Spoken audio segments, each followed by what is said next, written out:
So Call of Duty is taking a new approach to its PR, and while I want to be really excited, and I am a little bit, I'm also very skeptical, and in this short video we're going to be talking about the two sides of my opinion here. So in case you don't know, Call of Duty launched a new page. It's the Call of Duty Community Manager page, and their location listed on their profile is in comment sections. That's interesting. Call of Duty recently replied to T-Dog Smitty about leaks impacting their game and developers and sort of hurting the community in some ways. It was a very open and honest response. They also tweeted something that I retweeted on my Twitter, where they were talking about how certain things don't hit the mark, like cel-shaded skins and maps weren't for everyone. They're actually responding to people and explaining some of their thought processes. Now, this is something, if you guys have been subscribed to me for a while, will know that I've been saying they should do. They should do documentaries and vlogs and all sorts of stuff about what they're doing, not just sort of corporate sanitized PR, hey, here's the new content coming for you kind of stuff.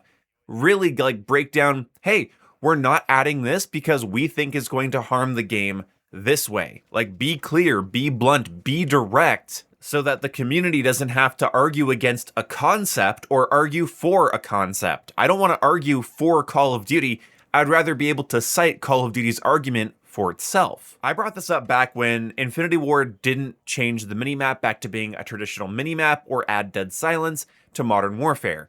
I had to dig through my own brain and figure out what their design philosophy was and why it was so paramount to their design language that they wouldn't remove it. Like, when developers just don't change something as simple as the minimap and dead silence, and they just refuse, they just ignore it, I think, well, there's got to be a reason. There's got to be something that's integral to their design. And I came up with a bunch of reasons, even though I disagreed with their decision. What would have been great, however, is if Call of Duty would have just gotten on their hot mic and gone, hey, here's why we're doing this. Sorry if some of you don't like it, but we believe this provides blank. And none of this, like, again, super sanitized PR. We believe in all play styles. We want everyone to have a good time. Like, none of that. Be blunt, be honest. We want our game to be slower paced and require players to pay attention to the map more than the minimap, to their surroundings more than their UI. Just say what your design philosophy is, and people can say yay or nay. They can get on board or not. I feel like it'd be even easier to respect decisions we don't agree with if they were explained by the people designing them. Because these are pieces of art, they're interactive art pieces, and if somebody has an experience they want me to have over at Sledgehammer, Treyarch, Infinity Ward, they have an experience that they believe is better for the series, they believe is better for their title, they believe is better for me, they should get on a hot mic. They should get on a Twitter page, they should get into a comment section, and they should speak up. And maybe that's what we're seeing now. What I don't like, though, is that Twitter and Reddit and whatever always focuses on the exact wrong thing here. Oh, they're doing this because of GTA.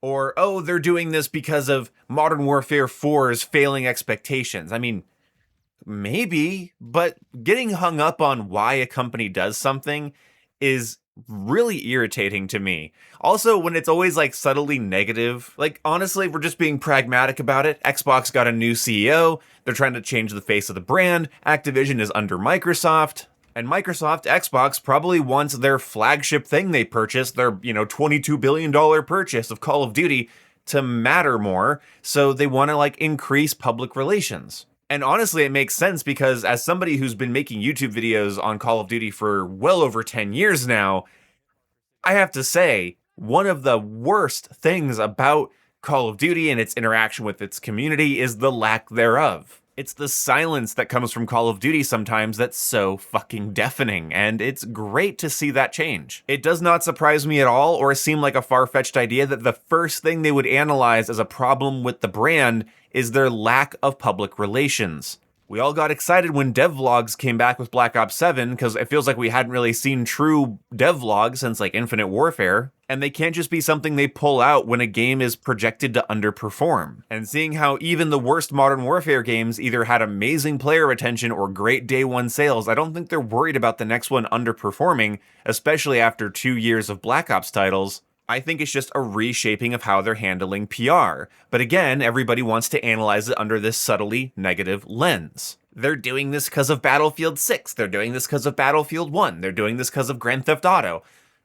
I don't think so, actually. I mean, first of all, there's a lesson to be learned from the whole Battlefield 6 situation about putting the cart before the horse and believing in common consensus on the internet, because no, it's really safe to say that Activision, Microsoft was not concerned at all about the success of Battlefield 6. But my hot take of this video, I'm just gonna slip in here, is that I think EA's version of PR is just to create a narrative around their game being the best thing ever and their competition being the worst thing ever, and get people to mimic and parrot that over and over again, and just hope that that narrative is strong enough to stand in for quality. And let's just also get rid of the idea that Call of Duty needs to compete with Grand Theft Auto. Yes, they're going to put their best face forward. You're going to see some awesome trailers. You're going to see a very large tonal shift marketing campaign, similar to what we saw with Modern Warfare or even Call of Duty Ghosts back in like 2013. You're going to see a pretty big marketing campaign shift starting soon, because they do want to build hype. They want Modern Warfare 4, or whatever it's going to be called,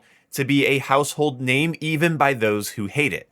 Obviously, they are competing in the gaming space for your time, but the idea that overall this has any sort of bearing on their decision making is a bit ridiculous. Nobody craving the COD experience is playing GTA, and vice versa. This idea that the people that play COD are just the people that only play games with gun, ball, and car in them is very stupid. Call of Duty did just fine alongside GTA 4, GTA 5, GTA 5 Online, GTA 5's next-gen ports, Red Dead Redemption 2. Call of Duty at its worst is outperforming its competition within its own genre, and they're not trying to go up against normie game of the year, Grand Theft Auto, Rockstar style games. If Call of Duty is a shooter for people that don't play video games, then Grand Theft Auto is the everything else for people that don't play video games. They're not worried about Grand Theft Auto. Grand Theft Auto is going to have its successfulness. It just has never really detracted away from Call of Duty. So anyway, moving forward, the community's response to this is so cynical that it makes me not want to share more of my cynical takes in this particular video. What I'm saying in this particular video is that it doesn't matter why they're doing this. We benefit from them shaking up how they handle this kind of stuff, and we see massive shifts in Call of Duty every 6 years. Between Call of Duty Ghosts and Modern Warfare 2019, there was the entire supply drop era of Call of Duty that rose and fell in 6 years. COD 4 to Black Ops 2 is another 6-year cycle, where all of the foundational building blocks for what we think of when we think of modern Call of Duty were laid. And then with 2019, with the addition of Warzone and Modern Warfare, a reshaped version of the Call of Duty franchise has sort of arisen, and Call of Duty now takes on a different form. We're going to see that change again, either the end of this year or with the next console generation in 2027. But we're already seeing the bricks being laid. That's what's happening. But what I want to see from them is a dedication in showing their own artistry, showing their own design language, showing what they're going for and why they're going for it.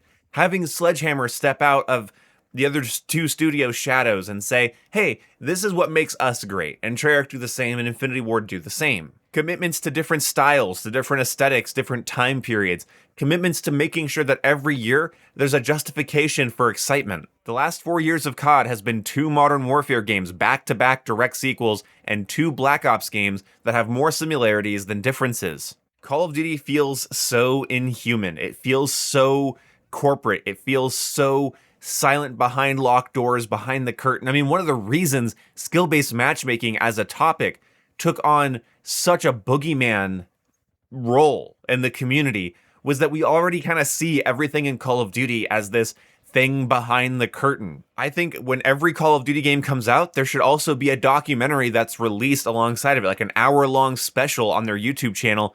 Here's the game we made. We hope you guys enjoy it. Here's why we did these things. Here was our thought process when making multiplayer maps, our perk system, our campaign, our spec ops, our zombies, whatever it might be. And just be blunt.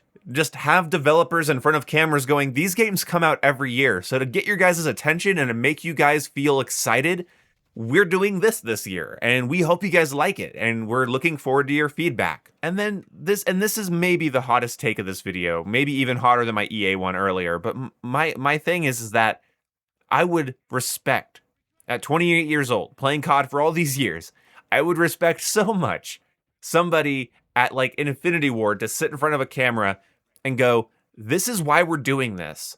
And it's not going to resonate with all of you, but I hope you give it a chance. I hope you try to get good at it. I hope you try to improve at it. I hope you try to see our vision. Because I'll tell you, as somebody that follows Call of Duty news and makes videos on the different things in the game, sometimes it feels like a wall is providing me something, and then when I'm talking about it, I'm talking to said wall, and there isn't really a face behind the idea. If you guys remember back in the heyday of like Black Ops 2, or like even with like Advanced Warfare or whatever, you know, you had like Mark Rubin of COD Ghosts, and you had Michael Condrey of Sledgehammer and Advanced Warfare, and you had David Vonderhaar of Black Ops 1 and 2 and 3, you know? And you had these faces behind these ideas, and they would, in these smaller videos, try to explain their reasoning. And I think we should expand on that. Put a face to the studios, put a face to the company, and have these guys come out and say, hey, we're that shooter that never shuts up, and here's what we're doing this year. Thanks for hanging out with us. Thanks for playing. I'll leave you with this. I think it would actually, in my experience with the franchise, I think it would actually do a lot of good for the community if someone like, I don't know, the head at Sledgehammer Games with their next game said, we're doing this. It's not going to be for everyone. So if you don't feel like buying the game, we're going to have a free trial for the game, you know, a couple months after launch. And maybe you should give it a try then. Watch some reviews from your favorite YouTubers and, you know, see if it's going to mesh with you. Even if it looks like it doesn't, we hope you give it a chance. I would just, that level of like humility from a company as big as Call of Duty that already is sort of guaranteed to make a profit, already sort of guaranteed to beat the competition or to compete with the competition, even at their lowest. When they get out in front of the people that actually watch this kind of stuff on YouTube, actually follow them on Twitter, when they get out in front of them, what they say should just hold so much water and just humanize the brand. Of course, at the end of the day, it's a company and they want to make money. But if you have a problem with that, you should probably leave this video because I'm running ads on it for the same fucking reason. I love making YouTube videos, but I don't stay up till 1 a.m. recording audio because, well, it just makes my tummy feel good, you know? Like, we're trying to make something here. We're trying to make something of ourselves. And, you know, it just, you know, is so much easier to do that with food in my stomach, water in my pipes, and electricity in my walls. Anyway, thank you guys so much for watching this video. If you agreed or disagreed, I personally care a lot, and I will be sleepless about this. Goodbye.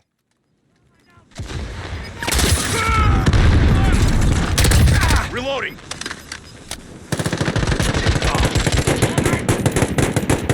I would argue Halo's a little dead.